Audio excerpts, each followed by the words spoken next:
Mga Starlink users dyan, magingay. Alam mo na ba na pwede mong gawing backup internet lamang ang Starlink bukod sa standby mode? Oo, pwede yan. Ginamit ko actually sa ISP combiner router ko na automatic lilipat sa Starlink kapag biglang nag-down ang fiber connection ko. No delay at instant. Ganito kasi yan. Kung nagkaroon ka ng fiber sa lugar nyo at Starlink owner ka, pwede mong i-standby mode muna yan. Hindi ka magbabayad ng full monthly plan na 3,800, kundi 320 lamang.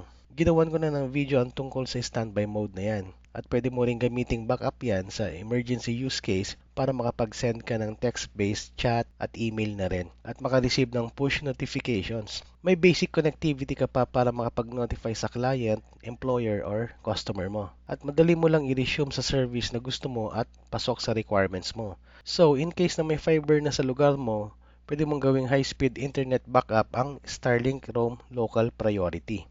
At ano ang Starlink Roam Local Priority? Ito ay may predefined data allowance na 50 GB per month at may high-speed connection na 100 Mbps pataas.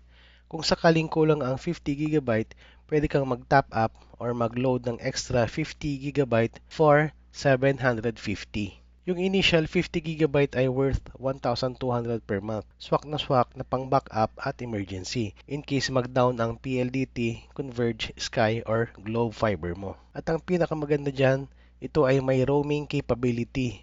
Mobile use inland. Kung sakali namang kulang ang data mo, pwede kang bumili or mag-top up ng another 50 GB block or 500 GB block sa presyong 3,750.